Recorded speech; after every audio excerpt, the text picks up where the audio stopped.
नमस्कार सर्वताईंना श्री स्वामी समर्थ आणि नमस्कार सर्व दादांना श्री स्वामी समर्थ। तर आता तुम्हाला माहिती आहे असं का बोलायला लागतं, तर दादा पण आपले व्हिडिओ बघतात म्हणून। तर आज तुम्हाला सांगते देवपूजा केली नाही बघा, दिवे वगैरे काही दिसत नाही, देवपूजा केली नाही का खूप गोंधळ झाला आहे कामाचा। आता वाजले बघा बरोबर 10:30। सकाळी दीदीचा डबा गेला, यशला आज काय फ्रूट वगैरे कापून नाही दिलं का, तर सफरचंद संपलेत घरातले, आणलेच नाही। काल तिकडं 2 दिवस पूनमकडे झाला तो गोंधळ, त्याच्यामुळे आणायला विसरून गेलो। त्या बहिणीचा फोन येतोय, बहीण जी गावी आहेत ना तिचं। तर ठीक आहे, आता सासूबाई वगैरे आल्यात, काल घेऊन आलो तुम्हाला सांगितलं। मग रात्रीपासून मी काही शूट नाही घेतलं, जेवण वगैरे सगळं बनवलं हे ते केलं, पण शूट नाही घेतलं का, तर कपड्यांचा वगैरे खूप गोंधळ होता। एक मशीन लावली, कपड्यांचं आवरलं, रात्रीपर्यंत काही ना काही कामच चालू होतं। आता सकाळपासून पण दीदीचा डबा बनवला, पण काही रेसिपी घेतली नाही। म्हटलं आता जे काय बनवून थोडंफार ते तुमच्या शेअर करावा, आणि सासूबाई काय करताय ते तुम्हाला दाखवते। हे बघा ते आळूचे पानं पडले बघा, ते इकडे द्या माझ्याकडे। हां, ते आळूचे पानं वगैरे त्यांनी देठं काढून द्या, असे स्वच्छ करून ठेवले, मी धुवून दिले त्यांना, चण्याचं पीठ काढून ठेवलं आहे त्यांनी। आता मिरच्याचे देठ काढले, मला परवा वेळ नव्हता भेटला, आणि बसल्या तिथं मस्त आंघोळ विंघोळ करून चहा पाणी पिऊन बसले। कालची मशीन लावली, स्टँडला लावले कपडे, इकडे तसेच आहेत। मला एका ताईची कमेंट आली होती काल, मी बघितली, पूनमच्या इकडून येताना मी कमेंट बघितली। आता हा व्हिडिओ तर लेटच जाईल। त्या ताई बोलत होत्या, अगं ताई तो असं तुम्ही बसलेले वगैरे दाखवलं नाही, दादा आईशी बोलताना वगैरे दिसले नाही, काही नाही। तर तुम्हाला एक सांगते ताई न, आता सासूबाई इथंच त्यांच्यासमोर सांगते, दादांचा एवढा जीव आहे त्यांच्या आईमध्ये। मी तर बोलेल क्वचितच कोणीतरी असं असेल, भले खूप रोज फोन करणार नाही काही नाही, पण खूप जीव आहे त्यांचा अक्षरशः। म्हणजे तू काय खाल्लं, तू काय केलं, तू हे खा, तू ते खा, इतका विचार असतो दादांकडे। खूप खूप म्हणजे खूप प्रमाणाच्या बाहेर आईवर प्रेम करतात ते, पण ते आपण कसं बोलून दाखवतो तसं त्यांना बोलून नाही दाखवतो। आणि ट्रायपॉड नेला नाही म्हणून मी तुम्हाला पहिले पण बोलले, मी पातोडीची रेसिपी ट्रायपॉड नव्हता नेला म्हणून दाखवता नाही आली, तर कशी शूट घेऊ, कसं काय करू। आणि हे लोक जेव्हा बाहेर त्यांचं काम चालू होतं, तुम्हाला मी पहिले बोललेली, मी 4 क्विंटल गहू गावी विकत घेतले। हे दोघं जणं, कारण सासूबाईला उचलत नाही, गोण्या वगैरे ते पिंप बघा, निळ्या कलरचे मोठे मोठे पाण्याचे पिंप असतात, त्यामध्ये यांनी दोघांनी ते गहू वगैरे भरले। माझं घरात काम चालू होतं, भांडी बिंडी तुम्हाला हे पण दाखवलं, तर किचन वगैरे मी सगळं क्लीन करत होते आतमध्ये, तेव्हा हे दोघं तिकडे बाहेर कामं करत होते। मग मी यांचं शूट घेणार, माझं घेणार, की आम्ही बोलताना वगैरे दाखवून थांबलो किती। सकाळी 6:30ला संगीताकडून आलो आहे, आणि आम्ही 3:30 पावणे 4ला घरातून निघालो। यश नव्हता, यशच 3-3:30ला आला, तो आला ना आम्ही लगेच निघालो आहे। बोलायला बसायला वेळच नाही भेटला, उलट एवढी दगदग झाली, आणि त्यांनी मला आणि दुखायला लागलं माझं।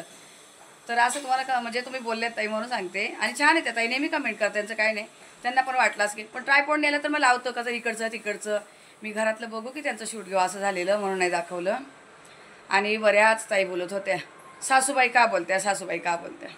तर आम्ही ना लग्न झाल्यापासून आत्या मामाच बोलायचो, आत्या मामाच बोलायचं, आमच्याकडे पद्धतच आहे आत्या मामा। मी सून आहे ना, मी पण आत्या बोलणार, माझ्या बहिणी पण त्यांना आत्याच बोलणार, आमच्याकडे आत्या मामा बोलायचीच पद्धत आहे। पण आमचे सासरे गेले तेव्हापासून आम्ही सासूबाई बोलतोय, नाही त्यांना आम्ही दोघांना आत्या मामाच बोलायचो। तसं आमच्याकडे काय, आणि तुम्हाला बोलताना काय दाखवणार मी व्हिडिओमध्ये, सासूबाईच बोलून दाखवणार ना, नाही का? हां, ते बघ आता ते पण बोलते, बरोबर आहे। मग आता हां, श्री स्वामी समर्थ करताय, तर मी त्यांना बोलले अशा अशा कमेंट येत आहे, तर बोलते आता तुम्हा लोक ताईंना माहिती नाही का आम्ही त्यांना काय बोलतो, काय बोलायचं काय नाही। तर आता तुमची माझी 1 वर्षाची ओळख आहे, तर मी सासूबाई म्हणूनच बोलणार, सासूबाईच। तर उलट किती आदर आहे, सासूबाई बोलण्यामध्ये किती आदर आहे, आहेत की नाही। आत्या मामा बोलतो गावाला, काय पण बोलतो आम्ही, आजीबाई बोलतो, म्हातारीबाई बोलतो, आम्ही तर काय काय बोलतो त्यांना असं। आणि तुम्ही बघितलं त्यांचं माझं बॉन्डिंग कसं आहे ताईंनो, किती तुम्ही सगळ्या कौतुक करत होत्या का सून जाणार म्हणून, असं केलं तसं केलं। आणि ते आत्ताच नाही, पहिल्यापासून माझं लग्न झाल्यापासून त्या समोरच आहे, आमचं दोघींचं बॉन्डिंग असंच आहे। त्यांच्या लेखापेक्षा माझं त्यांचं चांगलं रिलेशन आहे। म्हणजे आता तुम्हाला जर सांगितलं ना काय बोलणार, आमचं असं असतं की अगदी त्या माझं लग्न, माझे केस सुद्धा बांधून द्यायच्या, अजून मी कधी म्हणले तुझ्या डोक्याला तेल लावते, तुझं हे करते, असं पण असतं। अगदी छोट्या छोट्या गोष्टी आम्ही एकमेकीशी असं एकदम छान कनेक्ट आहे। असं नाही का सासूबाई बोलले म्हणून असं तसं, असं अजिबात नाही। तुम्ही सगळ्या छानच कमेंट करत होत्या, पण कोणी काय कोणीतरी असं वेगळा वेगळा विचार करतं। सासूबाई म्हणजे एक आदराने बोललेला शब्द आहे तो। तुम्हाला जर मी असं काही पण काय बोलून दाखवलं, आता आम्ही तर घरात पोरं तर काय बोलते, अगं ए म्हातारी बाई, ए आजीबाई, मग असं आम्ही नाही बोलू, म्हणून मी तुम्हाला अगदी रिस्पेक्ट त्यांना देऊन मी सासूबाई बोलते। आणि उलट छानच आहे, चांगलीच गोष्ट आहे ती माझ्या मते तरी। आणि आज 28 वर्ष ते आणि मी एकत्र आहे, मग तुम्ही विचार करा आज 28 वर्षामध्ये आमचं बॉन्डिंग इतकं छान आहे तर आमच्यात काहीच प्रॉब्लेम नाही काही. आम्ही त्यांना काही पण बोलू दे, कसंही बोलू दे, काही बोले, पण आमच्याकडे पद्धत आहे आत्या मामा म्हणायचीच. दादा आई नातवंड म्हणजे सोनबाई ताई 28 कॅरेट सोन आहे. हा मला कुठली सुद्धा अडचण नाही त्यांच्याजवळ. मला समजा भेटायचं खायला लिहायला काही अडचण नाही. तुमच्या आशीर्वादानं चांगलं चाललंय. हां, तर बघा सासूबाईच्या तोंडून ऐकलं, ते 24 कॅरेट सोनं आहे, ते 28 कॅरेट सोनं आम्हाला म्हणतात. म्हणजे नेहमीच आता तुमच्या समोरच नाही, कोणालाही सांगता नाही त्या. का तर भगवंतानी आमच्यावर अशी वेळ किंवा त्यांच्यावर अशी वेळ, त्यांना आम्ही आतापर्यंत एक म्हणतात ना, एक एवढंसं असं दुःख काय, त्यांच्या जीवनात खूप दुःख भेटलेले. उलट कधी काय असं असलं ना, मी अशी ओरडते, नाही असं नाही करायचं, तसं नाही करायचं. का बाबा त्यांचे जीवन सुखाचं जावं. आता बघा, मला आई नाही आहे, काही नाही, जे काय आहे ते होते ते गेले, आणि आता यांच्या इकडचं फक्त यांची आई राहिलेली आहे.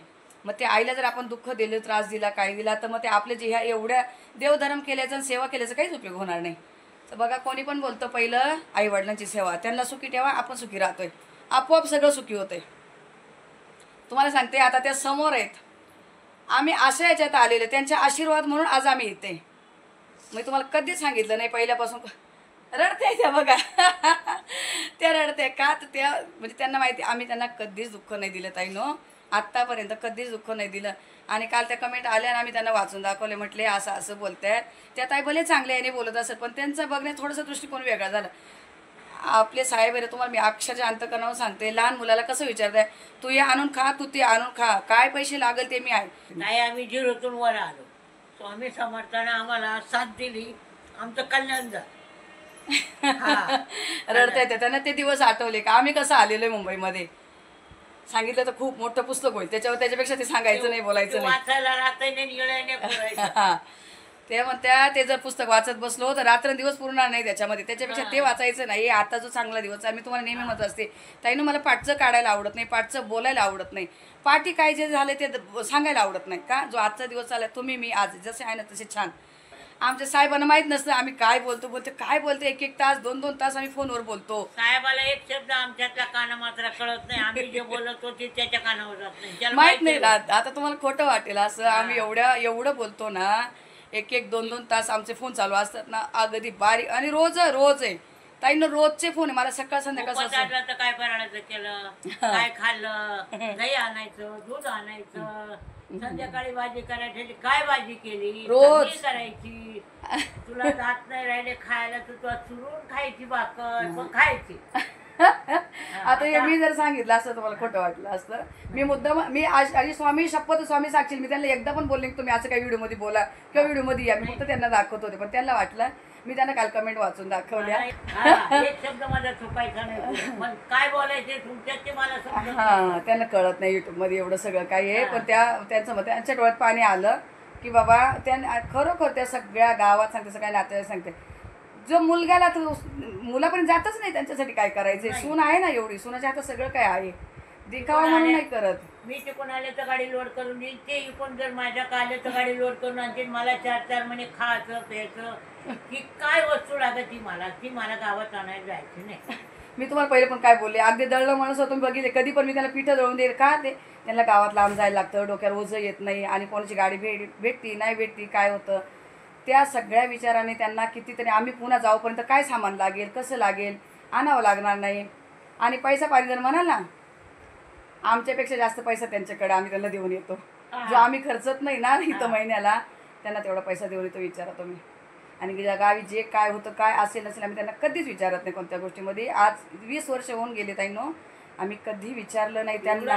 एवढं घर बांधलं, 5-6 लाख रुपये लागले मला घराला, मुलाने एक विचारलं नाही का इकडं काय लेखन करून ठेवलं, हे सुद्धा मी त्याला दाखवलं नाही, आणलं ते मी केलं, मी दाखवलं, तुम्हाला पटलं का नाही पटलं हे मला सांगा. आम्ही फक्त इकडनं पैसे द्यायचो, जे काय आहे सगळं. त्या पाण्याची टाकी बघा, एवढी मोठी टाकी बांधलेली आहे, एवढं बाहेर ग्रिल लावलेलं आहे, घरातलं आतलं भले छोटं मोठं का घर असे ना, टोटली सगळं त्यांनी करून घेतलं. आम्ही फक्त इकडनं पैसा पुरवलेला आहे, नाही की नाही का. आमच्या साहेबांना जे चालवलंय ना चांगलं, ते मुलग्याला सुद्धा पसंती झाला पाहिजे, तो सुद्धा त्याच लाईनीने चालला पाहिजे. म्हणजे साहेबांना तुम्हाला सांगते, साहेब असे राहिले, साहेबांनी अगदी आम्हाला आहे ना, एक शून्य म्हणतात, शून्यातून आम्हाला आज वर आलो. हां, आम्हाला शून्यातून इथं आणलेलं आहे. आणि त्याच्यामुळे ते आईला अजिबात त्रास होऊ देते नाही. आईला त्रास हा अजिबात झाला नाही पाहिजे का. आम्ही बघितलेलं आहे, खूप जवळून बघितलेलं आहे ताईंनो. आमचं काय माहिती का, हिने खाऊन पण चांगलं राहायचं, हे चांगली राहील. आमचा फक्त गावाला दरवाजा उघडा राहू द्या, दार उघडं राहिलं ना तर आम्हाला जाऊन तांब्यावर पाणी आम्ही स्वतः घेऊन पिऊ, पण दरवाजा उघडा ती आहे तर त्याच्यासाठी आम्ही तिला खाय प्यायला घालतो, त्यासाठी मजबूत ठेवतोय. काय आहे त्या चला खूप बोलले. शेतीवाडी आहे, थोडी काम करावंच लागतं. हा नाही केलं तर उलट किती ताई बोलत होत्या, किती आई काम करताय, किती आई काम करताय, खूप काम करू करताय. नको. तो मुलगा म्हणतो जे जमीन खाटी पडू दे, करू नको बाबा. मी आहे तोपर्यंत खाटी नाही पडायची. तुम्ही मी मेले ना तुम्ही बाबळी उगू द्या, त्याच्यामध्ये झाडं झुडपं उगू द्या. त्यांनाच बसवत नाही, त्यांना बसवत नाही ना. मी आज 5 ते 6 वर्ष झाले त्यांना सांगते अजिबात करायची गरज नाही. तिकडे जो आम्ही शेतीला पैसा घालतो तेवढंच इथं विकत घेतो खातो. ते बोलते पैसा घाल पण जमीन चालू राहू दे, खाटी नाही पडू द्यायची मला. मी आहे तोपर्यंत खाट नाही पडू काही द्यायची. करू शकतोय माणूस. फक्त शेतीवाडीतलं पैसाभर धान्य ते जेवढं चिकणं खायला लागत तेवढं तुमच्या दुकानाचं लागत नाही, हे मला माहिती. खरंय खरंय सांगते. जे इथं घेतो ना त्याला चव नाहीये. आता बघा फॉर्मॅलिटी म्हणजे ती करावंच लागेल, घ्यावाच लागेल, खावाच लागेल, पण गावच्या याला खूप प्रिय असते. नमस्कार सर्व ताईंना, श्री स्वामी समर्थ. तर आता कारले आणलेले सासूबाईने गावावरून, तर मला ते उकडायला घालायचे आणि कापून दिले मला बारीक एकदम. मला आवडती कारल्याची भाजी. आता यामध्ये मी चिंच घालून उकळवणार आहे, मग थोडीशी शिजून घेणार आहे, नंतर कांद्या टमाट्यामध्ये बनवायचं आहे मला. यात मध्ये मी चण्याची डाळ आणि भात लावला आहे. आळूच्या वड्या बनवायचे आहे, तर चिंच भिजत घातली. आणि हे आहे, हे बघा एवढं सासूबाईने मला लसूण सोलून ठेवलं आहे बघा, अजून पण सोले 2 दिवस आहे अजून सोलून घ्या. आणि ही आहे आंबाड्याची भाजी. आता याची पद्धत मी तुम्हाला सासूबाई कशी करते ना ते म्हणजे त्यांच्याकडून बघून घेते.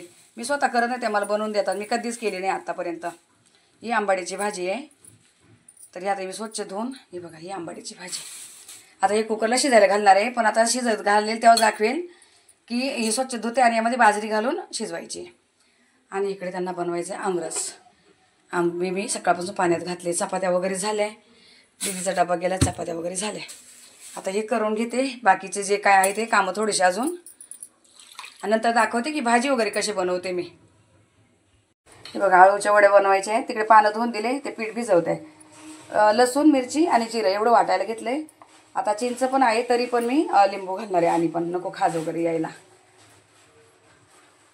हे बघा पाणी उकळायला ठेवलं आहे, आणि ही मी आंबाड्याची भाजी धुवून घेतली चांगली स्वच्छ, आणि बाजरी घेतली बघा. ही बाजरी घेतली चांगली 2 कप भरून बाजरी ही. आता हे फक्त मी शिजायला घालते ताईंनो, बाकीचं मला येत नाही याचं बनवता. सासूबाई बनवेल तसं मी तुम्हाला दाखवेल. आता शिट्टी नाही लावणार, असंच ओपनच शिजून घेणार आहे, म्हणजे जरा रंग हिरवा असतो थोडासा. झाकण लावलं तर पिवळसर होणार. तिकडं माझी कारली पण उकडून झाली. दोडक्यासाठी बघा दोडका बनवायचा आज, याची काही रेसिपी घेत नाही. दोडका एक आहे तो कापून बनवते आणि डाळ घालते त्याच्यामध्ये. सगळेच कामं एकत्र आहे. आणि कामवाल्या ताईंचं सांगते तुम्हाला काय झाले. आमरस बनवून तयार झाला आहे, जास्त बनवला आहे, बाकीचा फ्रीजमध्ये ठेवून देणार आहे. आता साखर घातली, अर्धा ग्लास पाणी पण घातले, मिक्सरचं भांडं वगैरे धुवून घेतलं आहे, अर्धा ग्लास पाणी घातलेत मी यामध्ये. छान झालं आहे सरस. फक्त थोडंसं किंचित मीठ घातलं आज, काळी मिरी पावडर पण नाही, आणि बाकी वेलची पावडर वगैरे काहीच नाही घातले. कारलं उकडून बघा असं पिळून ठेवलं आहे, संध्याकाळी बनवणार आहे. आणि इथे लावले आळूच्या वड्या, आता कधीच्या लावून ठेवलेल्या सासूबाईने, ते आत्ता मी कुकरला असे वाफ देऊन घेते इथे. आणि बाकीचं काय काय जेवण आहे ते दाखवते तुम्हाला. इकडे बनवलेत बघा दोडक्याचं कालवण, म्हणजे मी डाळ घालून बनवते, नेहमी तुम्हाला दाखवत असते. हे चण्याची डाळ घालून दोडका बनवला आहे. आज तेल अजिबात दिसत नाही, काश्मीरी पावडरच घातली नाही मी यामध्ये आज, असं साधं जो साधा आपला घरचा मसाला तोच घातला आहे. भात आहे, ही आंबाडीची भाजी शिजवून ठेवली बघा, अंदाज सोडा. ही आंबाडीची भाजी, बाजरी आणि आंबाडीची भाजी शिजवून ठेवली. ही आता संध्याकाळी करणार सासूबाईची रेसिपी, ती मी तुम्हाला दाखवेल. चपात्या आहे, आमरस आहे. यशला आज यशला उपवास होता. हे असं जेवण आहे. आज 1:45 वाजले. कामाचा एवढा गोंधळ झाला आहे ना, त्या तुम्हाला मी सांगितलं पहिलं, आपल्या ताई गावी गेलेल्या, 10 तारखेला गावी गेल्या. आता सांगा ना पण काय नाही. आणि मला आता बोलत्या मी आता नाही कामं करणार आहे, मला घरातच खानावळी वगैरे घालायचे किंवा हॉटेल चपात्या वगैरे देते. आता त्यांचं कोणी काय बोललं असेल नको बाहेरचे कामं करू वगैरे, तर म्हटली ठीक आहे मला सांगायचं फोन करून. मग त्याच्या बाबी येत होते आपल्याकडं, मी त्यांना बोलले तुम्ही करा, त्यांना द्या. मी त्यांना 3000 रुपये द्यायची. लादी भांड्याची वगैरे बाहेरचं पुसायचं वगैरे सगळे मग मी 3,000 रुपये देत होते. या बाबीला म्हटले तुम्ही घ्या, जे त्यांना देते ते तुम्ही घ्या, ते बदलीवर करत होते. कोणी बदलीवर करतच नाही तरी पण करत होती. म्हटले ठीक आहे, त्या नाही करत, उद्या 1 तारखेपासून मग तुम्ही चालू करा, तुम्हाला देते. कारण मला काही इतका वेळच नाही राहत. आज बघा माझी हालत खराब झाली पूर्ण.